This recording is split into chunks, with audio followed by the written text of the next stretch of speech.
Bienvenidos a Voces de la Biblioteca Upasica. Yo soy Silvia Martínez y he creado este espacio donde el conocimiento ancestral cobra vida a través de la palabra. Aquí exploramos los misterios del universo, la sabiduría oculta y las enseñanzas que han guiado a la humanidad a través de los siglos. Acompáñanos en este viaje de luz y descubrimiento.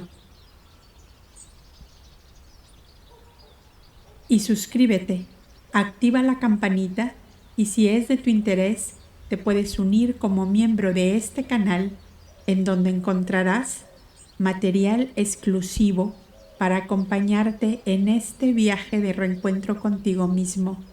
Y si no, basta con que nos des un me gusta, que esto por sí solo nos ayuda bastante para continuar con este esfuerzo.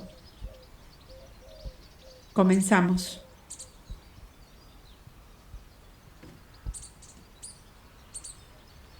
Hay amores que florecen sin promesas. Hay Cristos que sanan sin palabras. Y hay momentos en que el alma recuerda lo eterno, simplemente al mirar.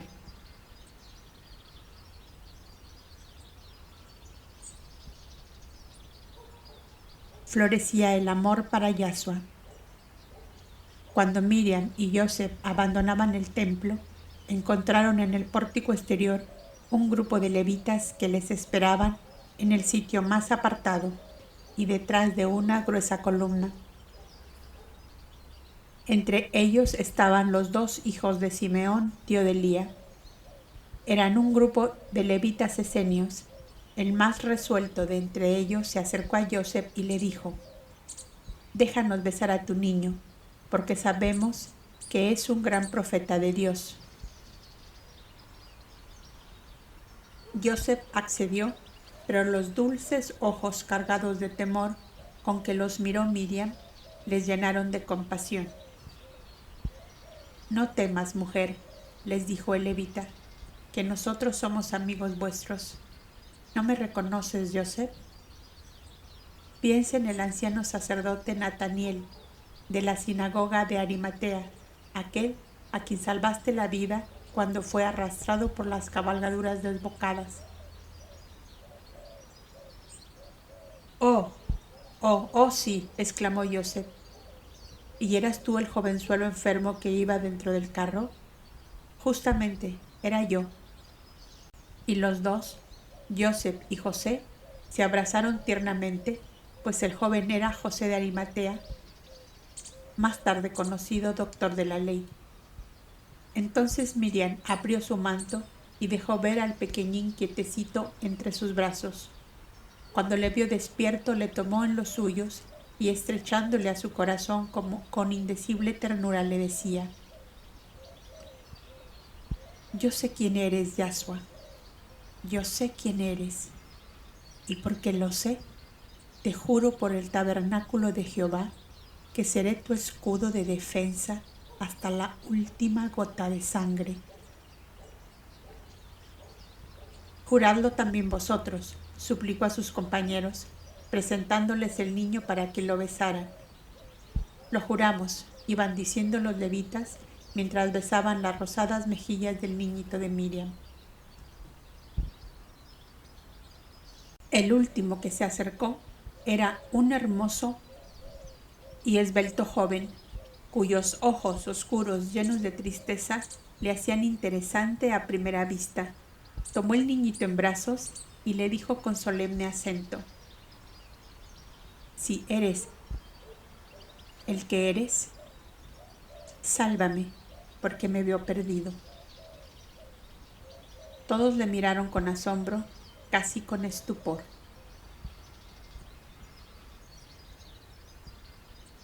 El niñito apoyó inconscientemente su dorada cabecita en el pecho del joven levita que le tenía en brazos. Todos pensaron que el niño estaba cansado de pasar de brazo en brazo y que buscaba descanso y apoyo. Solo el que le tenía comprendió que su ruego había sido escuchado, y devolviendo el niño a su madre, se abrió la túnica en el pecho y les mostró una úlcera cancerosa que allí tenía. ¿Cuál no sería su asombro cuando en el sitio de la llaga solo aparecía una mancha rosada, como suele aparecer la piel demasiado fina en una herida recientemente curada? El joven levita abrazó las cabezas unidas de Joseph y de Miriam mientras sus ojos se nublaban de lágrimas. Por esta úlcera cancerosa, confesó cuando pudo hablar, debía abandonar el templo en la próxima luna, perdiendo todos mis estudios y esta carrera, esperanza de mi anciana madre y de dos de mis hermanos. Mi mal no podía mantenerse oculto por más tiempo, y ya sabéis la severidad de la ley para con enfermedades de esta índole.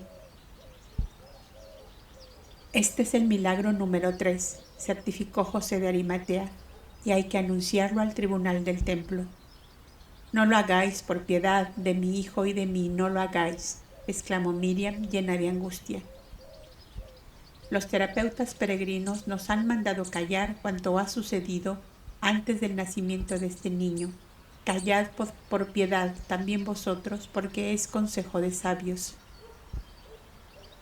Lo prometemos, juraron todos a la vez, si nos permitís visitaros mientras estáis en Jerusalén. Venid, les dijeron al mismo tiempo Miriam y Joseph.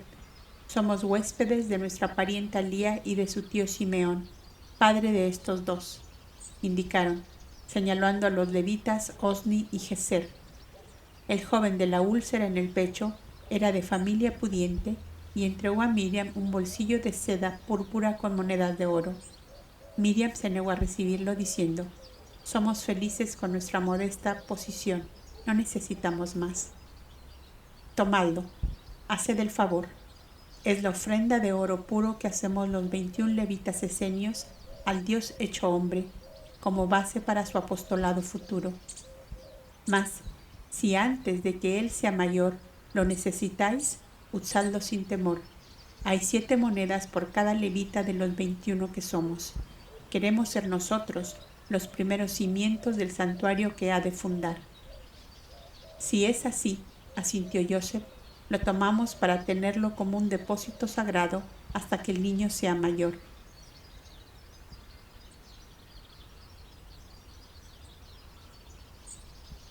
El levita de la úlcera en el pecho se llamaba Nicodemus de Nicópolis.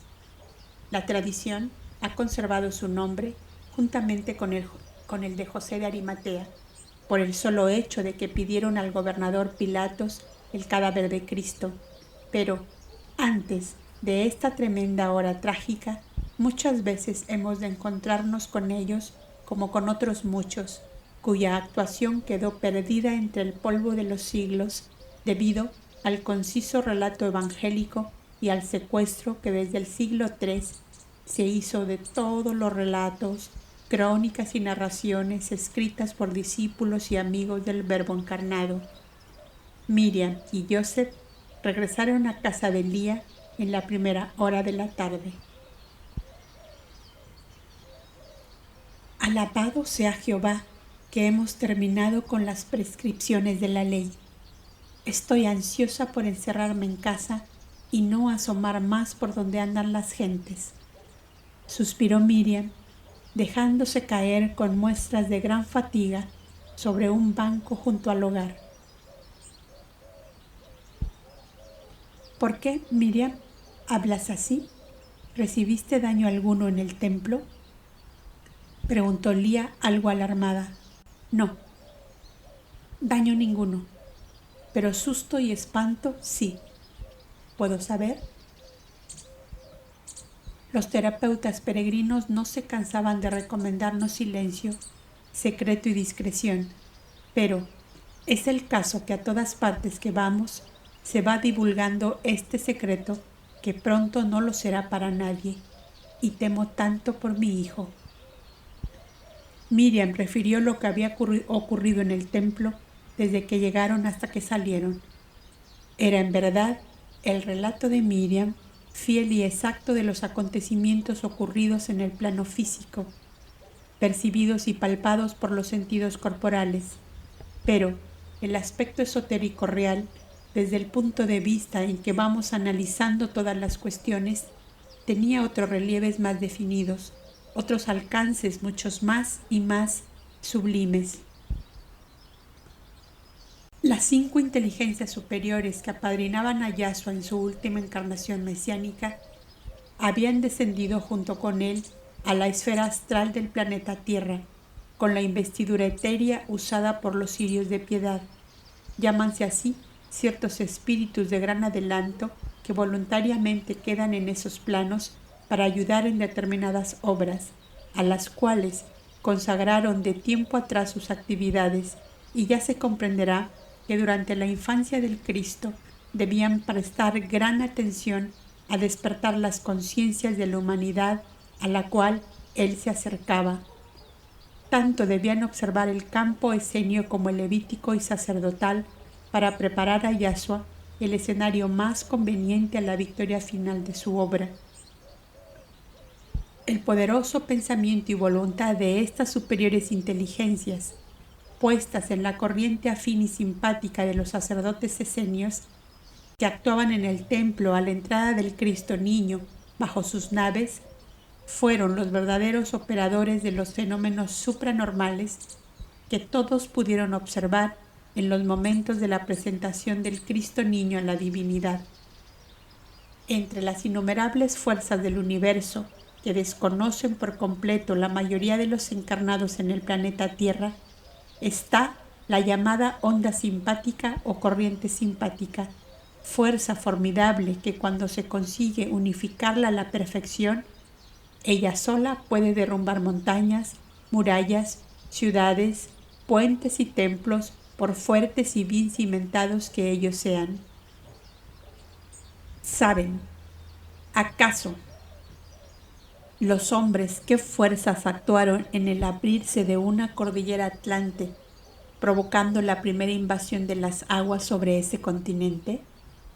¿Conocen acaso los hombres las fuerzas tremendas que producen muchos de los grandes cataclismos que han llenado a las gentes de terror y espanto en diversas épocas de la humanidad? Por eso hemos dicho siempre que la interrupción o trastorno de las leyes naturales no existe. Lo que existe es un cúmulo de fuerzas sujetas a leyes inmutables y precisas que están en el universo y que, manejadas por inteligencias de grandes poderes, pueden producir los efectos maravillosos que el hombre califica de milagros. Hecha esta breve explicación, los 3 hechos ocurridos en el día de la consagración de Yahshua a la divinidad son pequeñas manifestaciones del poder divino adquirido por espíritus de gran evolución que han llegado a ser señores de sí mismos, señores de los elementos y de todas las especies de corrientes y de fuerzas que vibran eternamente en el universo. ¿Qué finalidad impulsaba a aquellas superiores inteligencias a producir tales hechos? Fácil es comprenderlo. Fue el llamado divino a las mentes y a las conciencias de los altos dirigentes de la fe y de la ideología religiosa del pueblo hebreo, cuya educación en la unidad divina lo hacía el más apto para colaborar en la obra mesiánica de esa hora. Mas ellos permanecieron ciegos y duros por el excesivo apego al oro y en general a las conveniencias materiales, y dieron lugar a que se cumpliera en ellos lo que Moisés percibió en sus radiantes éxtasis del monte Joreb, y que la calcó a fuego en el capítulo 30 de su Deuteronomio, uno de los pocos párrafos que no ha sido interpolado ni transformado en las muchas traducciones hebreas. En aquel formidable capítulo, Moisés anunció al pueblo hebreo que sería dispersado por toda la faz de la tierra, perseguido y odiado por todos los hombres, si hacían oídos sordos a la voz de Jehová cuando les llamase para un nuevo pacto. Obraron justamente como aquel faraón egipcio Seti I, que aun cuando veía los efectos de las corrientes tremendas de justicia sobre él y su pueblo, por la durísima esclavitud en que habían encadenado a Israel, continuaba empedernido en el mal, diciendo: Yo, Faraón, con mi corte de dioses, venceré al Dios de Moisés. Hay quien dirá que todos los pueblos y todas las razas han delinquido más o menos contra la divina ley. Es verdad, pero el pueblo hebreo fue quien recibió de Moisés el mandato divino y fue conducido por él mismo a la fértil región en que había de practicar esa ley, de amor a Dios sobre todas las cosas y al prójimo como a sí mismo. Y apenas muerto Moisés, y aún antes de poner los pies en aquella tierra de promisión, que manaba leche y miel, según la frase bíblica, la santa ley fue olvidada y despreciada por un código feroz de venganzas, de degüello, lapidación y exterminio de todo cuanto se oponía a su paso. Pronto se cumplirán los 20 siglos desde Yahshua hasta la actualidad, y el pueblo de Israel, dispersado por todo el mundo, maldecido, perseguido y odiado, no ha podido aún tornar como nación a la tierra prometida para su dicha, y que él regó con sangre inocente. Tan solo Israel había escuchado de labios de Moisés el mandato divino: no matarás. Amarás a Dios sobre todas las cosas y al prójimo como a ti mismo. Mas el pueblo hebreo dijo: Jehová es grande y glorioso en los cielos, pero el oro está sobre la tierra, y sin oro no podemos construir tabernáculos y templos a Jehová. Y hoy, después de 20 largos siglos, el oro, al que sacrificó su fe y su ley, le ha aplastado, destruido, aniquilado. La espantosa persecución a los hebreos hoy día no reconoce otra causa que el afán de tiranos ambiciones. Que el afán de tiranos ambiciosos de despojar a Israel de todo oro acumulado por su raza en el correr de los siglos. ¿Cuánto más le habría valido a la nación hebrea recoger como migajas de pan del cielo las palabras del gran ungido? No amontonéis tesoros que el orín consume y los ladrones roban, sino tesoros de verdad y de justicia que perduran hasta la vida eterna.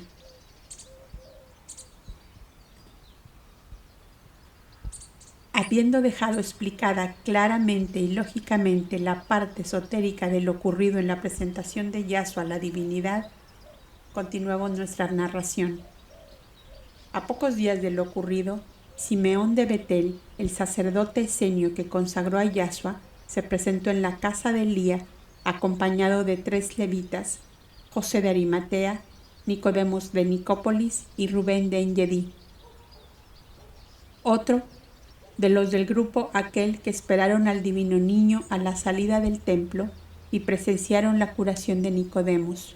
Allí tuvieron la inmensa satisfacción de encontrar 3 de los 70 ancianos del monte Moab, con uno de los terapeutas peregrinos del pequeño santuario del Guarantana.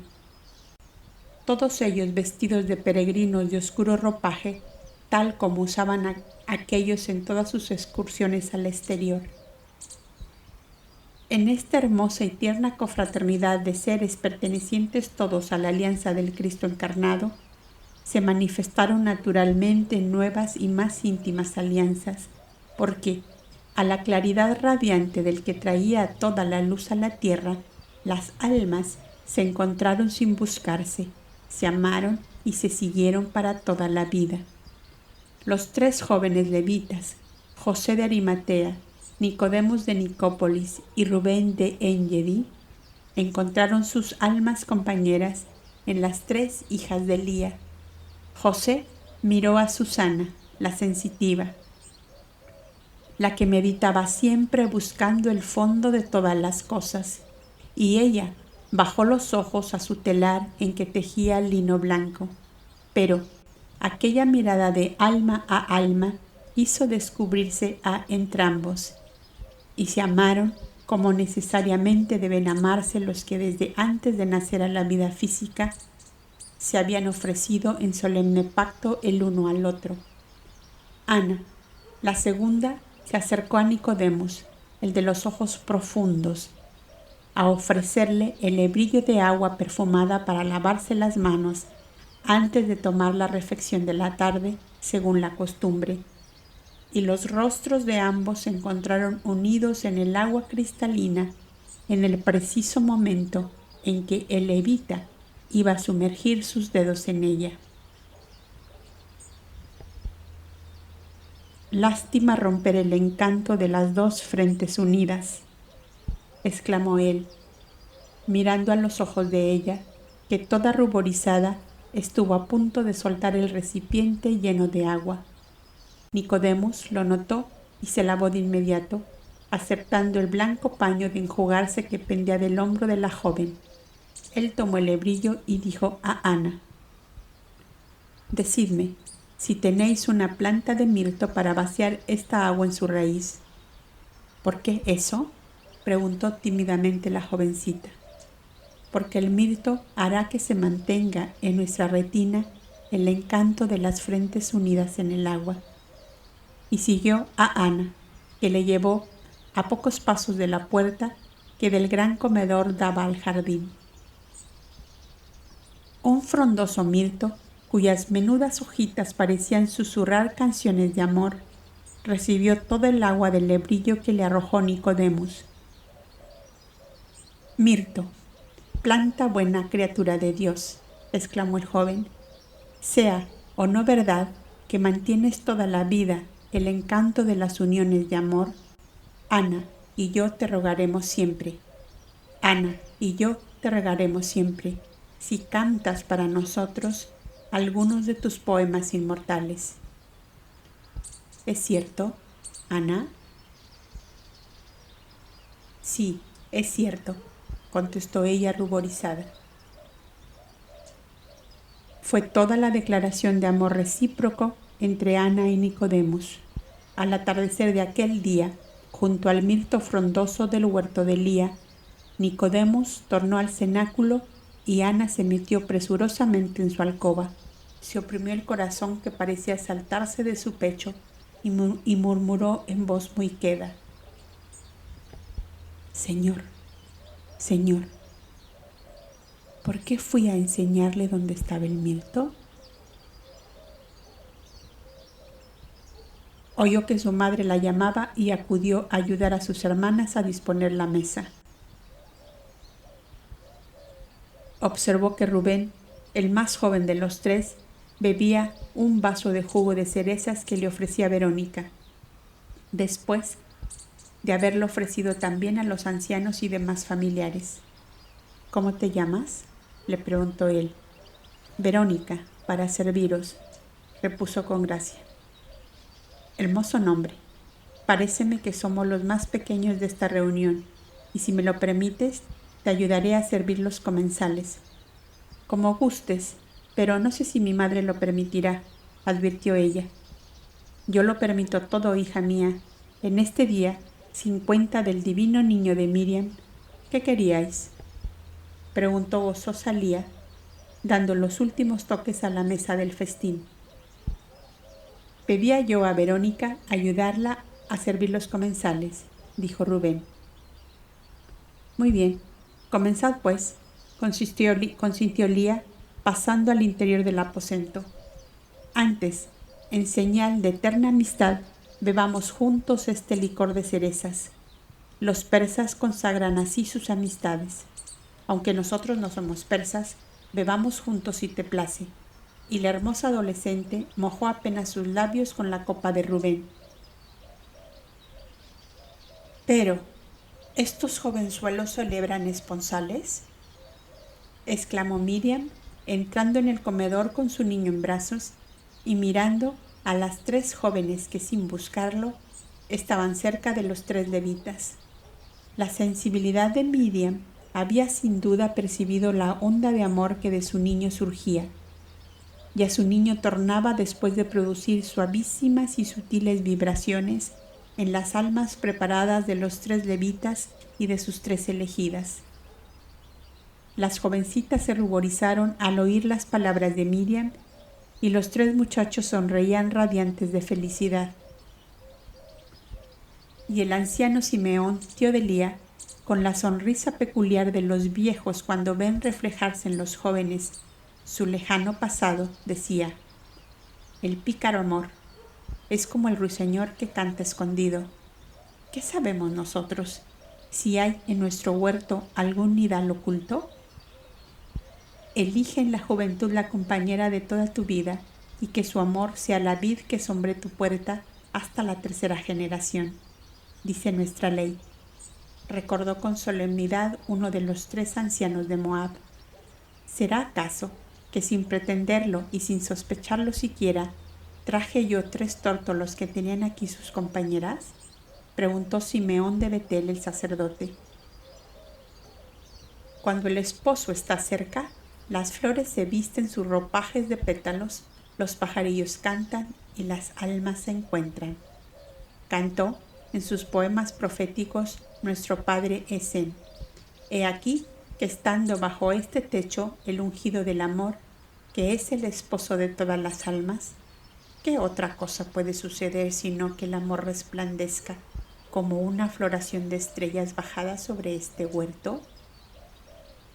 Estas palabras dichas por otro de los ancianos no fueron casi oídas por los 3 levitas que hablaban por lo bajo con Simeón de Betel, el cual, puesto de pie en medio de la reunión, dijo a la viuda Lía: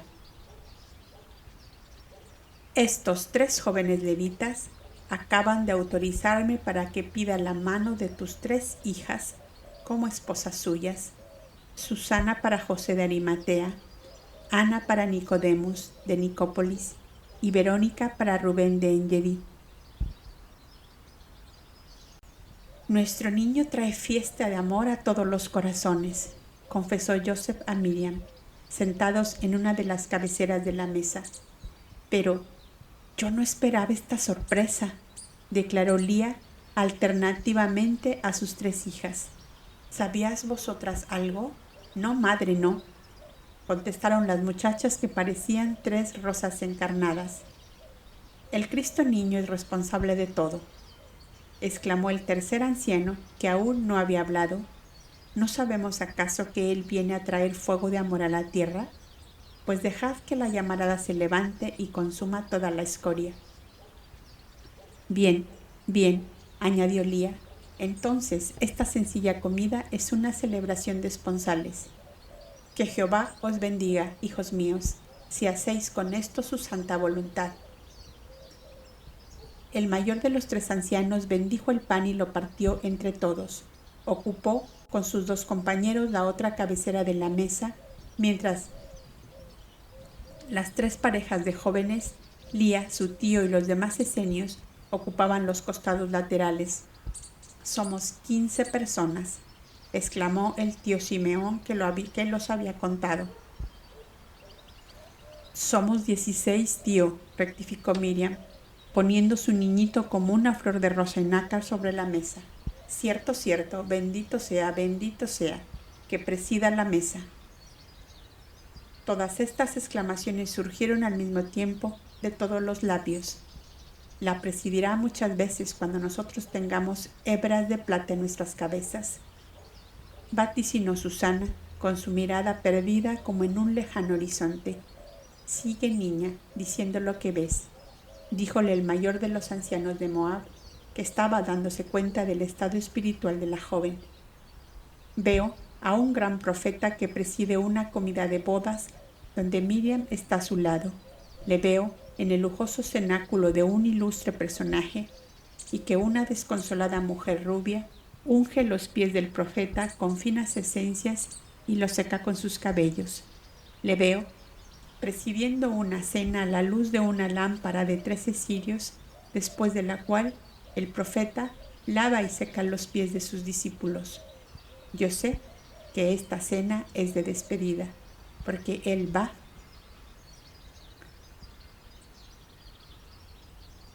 partir a un viaje que no tiene regreso.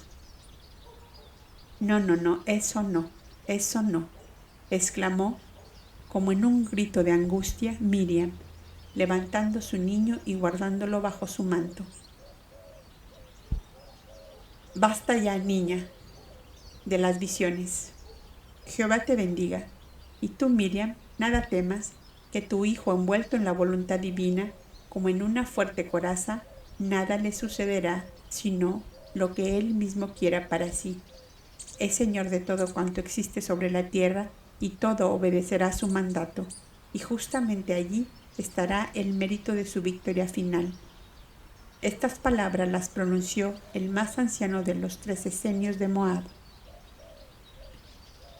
Simeón de Betel y los otros esenios habían tomado anotaciones de las clarividencias de Susana, y comenzó la comida entre las tiernas emociones de unos esponsales inesperados y de la brumosa perspectiva de un futuro lejano, lleno de promesas de gloria y de tristes incertidumbres.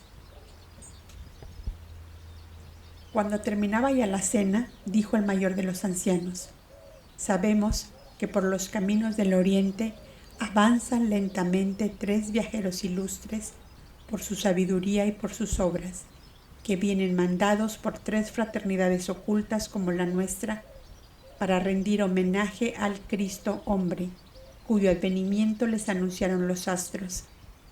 Llegarán de aquí a 3 lunas, por lo cual conviene que Joseph y Miriam tornen a Betlem antes de ese tiempo, para que su llegada no promueva alarmas en Jerusalén.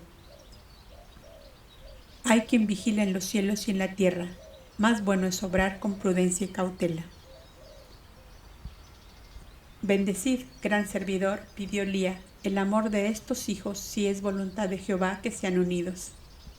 Entonces todos se pusieron de pie, y las 3 parejas con las manos juntas y las frentes inclinadas sobre la mesa, recibieron y escucharon la bendición acostumbrada por Moisés.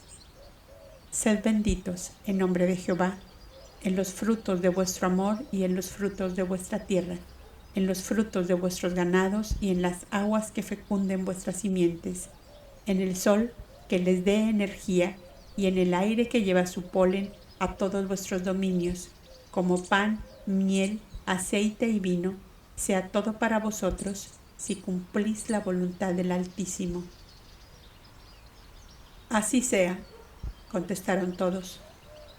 Los 3 levitas besaron las frentes de sus elegidas y sirvieron de una misma ánfora el vino nupcial a todos los que habían presenciado la ceremonia. Que beba también el niño de nuestro vino, añadió Nicodemus cuando Miriam bebía. Ella entonces mojó sus dedos en el rojo licor y los puso en la rosada boquita del niño dormido.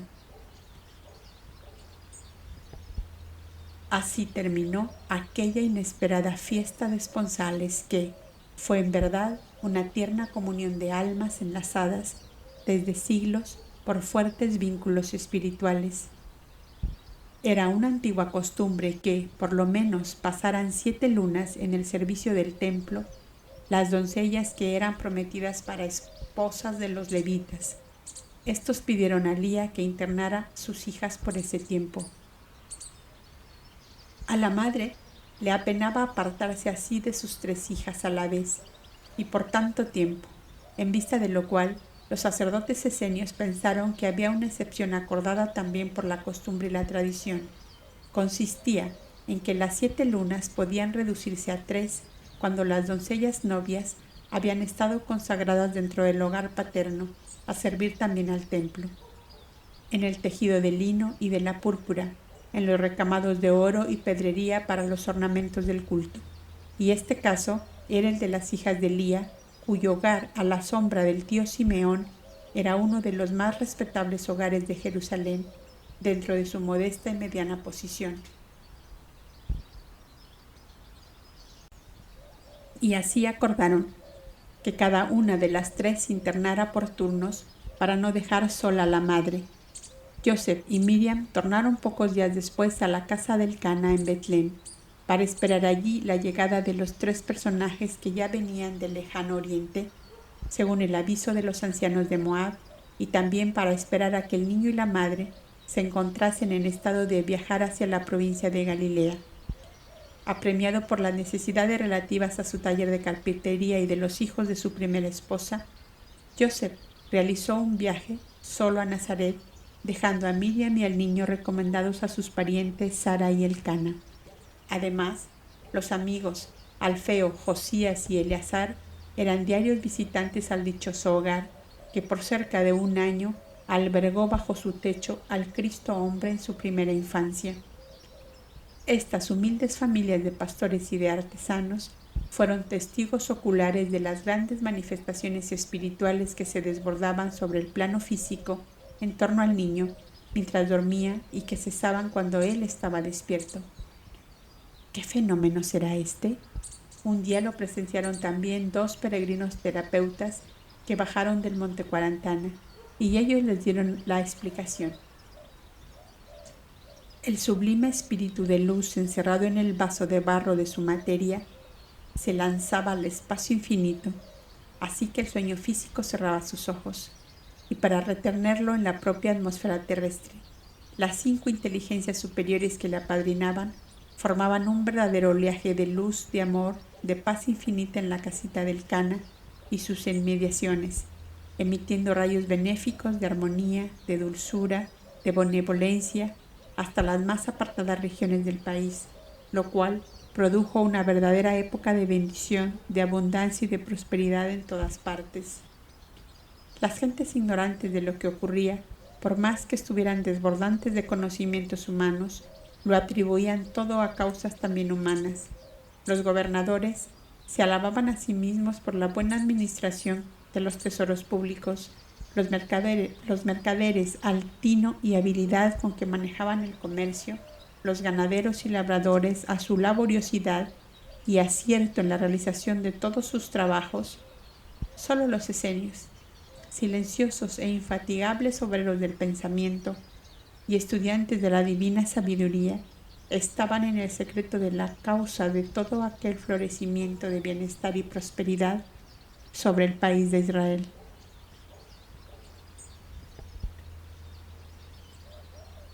Y cual si una poderosa ráfaga de vitalidad y de energía pasara como un ala benéfica, rozando el país de los profetas, eran mucho menos los apestados. Las enfermedades livianas y ligeras se curaban fácilmente.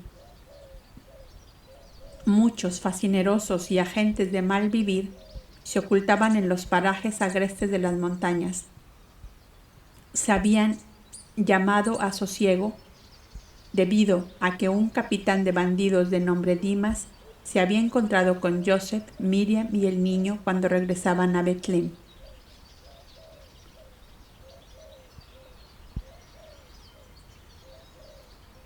El hombre había quedado malherido a un lado del camino y se había arrastrado hasta un matorral por temor de ser apresado, mas, cuando vio el aspecto tan inofensivo de los 3 personajes, pidió socorro, pues perdía mucha sangre y se abrasaba de sed.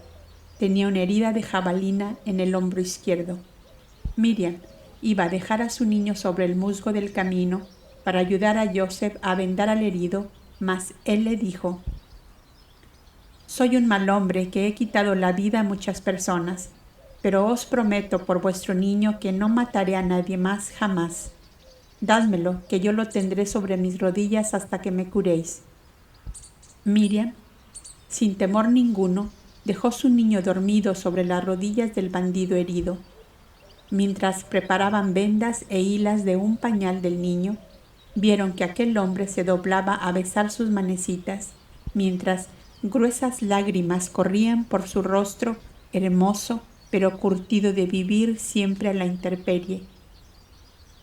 Como sintiera gran dolor en la herida, levantó el niño hasta la altura de su cuello y su cabecita fue a rozar su hombro herido.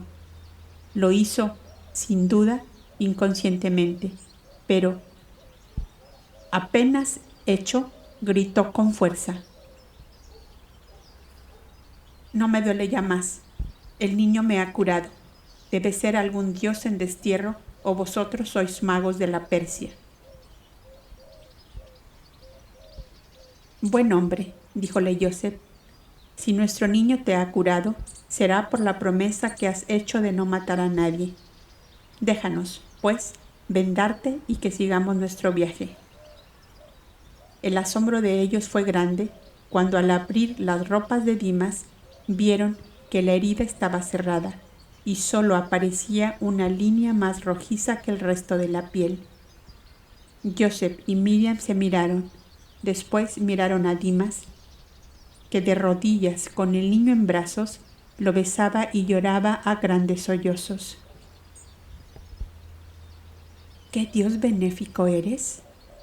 ¿Que así te apiadas de un miserable?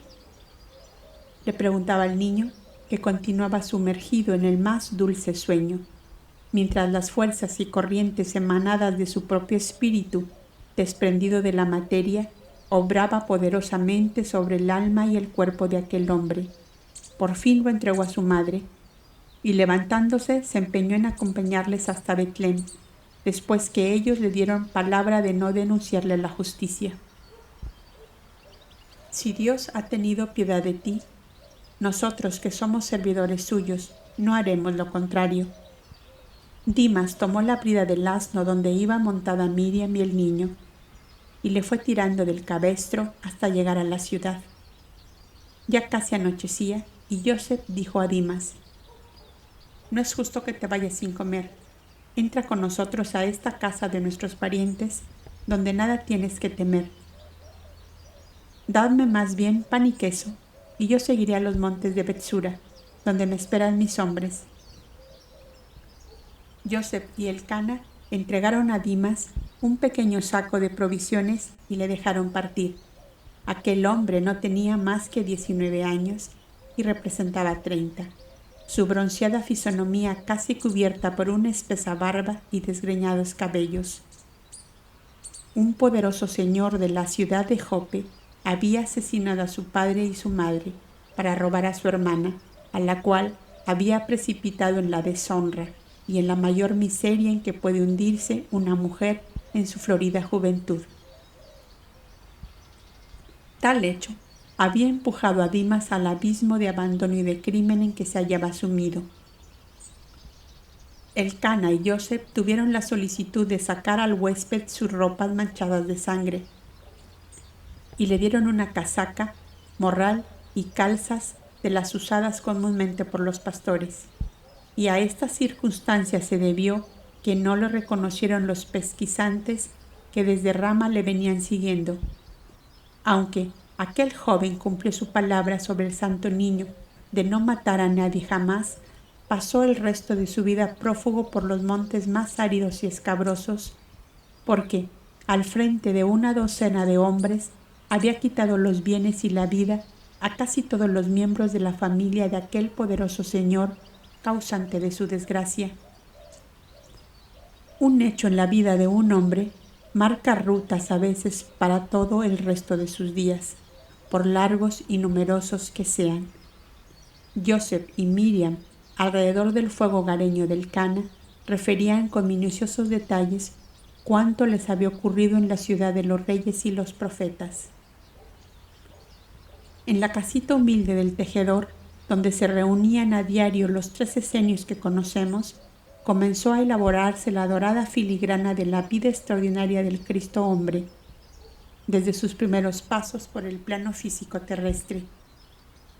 Si la inconsciencia y los antagonismos no hubiesen desperdiciado aquel hermoso conjunto de recuerdos y de tradiciones, y los biógrafos del ungido hubiesen tenido el acierto de espigar en ese campo, ¿qué historia más completa y acabada habría tenido la humanidad del pasaje terrestre de Yahshua, el Cristo Salvador de los hombres? Los terapeutas peregrinos que pasaban por allí todas las semanas eran quienes recogían en sus carpetitas de tela encerada cuantos sucesos de orden espiritual les referían los que observaban de cerca al niño que era verbo de Dios.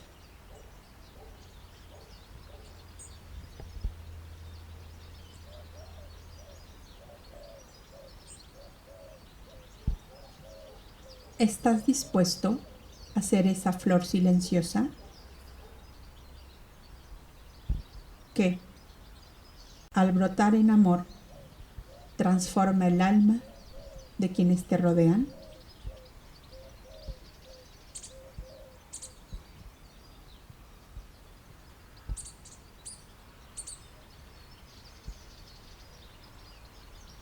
Correspondencias arqueológicas y tradicionales del capítulo Florecía el amor para Yasua.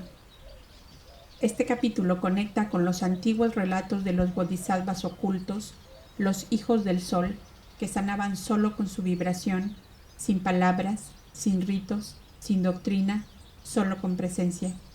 Las escuelas de misterios del antiguo Egipto hablaban del verbo que armoniza sin hablar, del iniciado que no enseña con la voz, sino con la irradiación de su alma.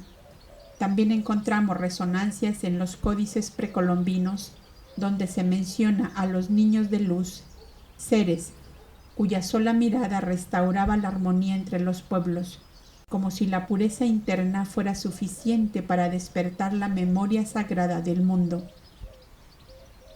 El esponsal álmico, esa unión vibracional que aquí se insinúa entre seres afines, tiene paralelos profundos en los rituales esotéricos védicos, en los votos silenciosos de los toltecas y en los misterios del cristianismo gnóstico, donde el alma se une a su complemento no por cuerpo, sino por resonancia.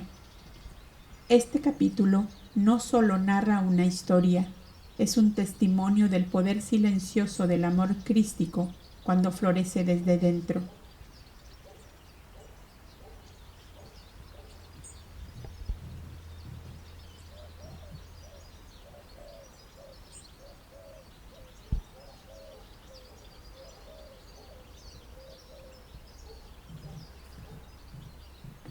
Puente con la historia sagrada del capítulo Florecía el amor para Yasua. El florecimiento del amor silencioso en torno al Cristo niño resuena con enseñanzas ancestrales sobre los sanadores de la mirada en Egipto, los hijos de la compasión silenciosa en las tradiciones tibetanas y los unificadores de almas en las comunidades iniciáticas precristianas. El esponsal del alma, como acto de unión vibratoria y no carnal, ha sido mencionado también en los códices etruscos, en las tradiciones druidas y en los cantos ocultos del cristianismo esotérico que aún susurran desde los templos del alma. Este capítulo es, en verdad, un portal hacia el amor que sana sin palabra, el amor que irradia sin imponer, que transforma sin tocar y que redime sin decir.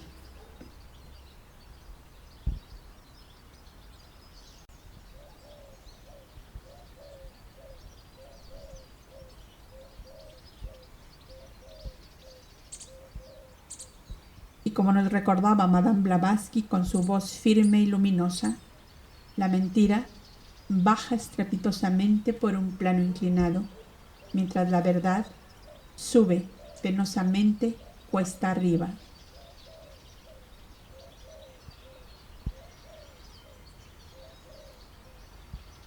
Te esperamos en el próximo capítulo desde el lejano oriente.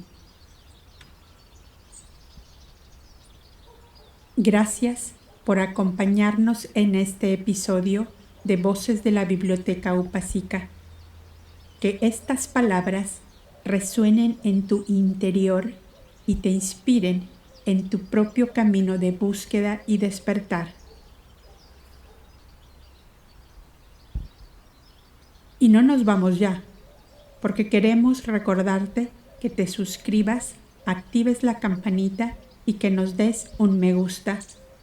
Y que si quieres ir aún más allá, te hagas miembro exclusivo de este canal, en donde mes tras mes creamos contenido especial para acompañarte en este camino tan íntimo que no se puede definir con palabras. Nos encontramos en el próximo episodio.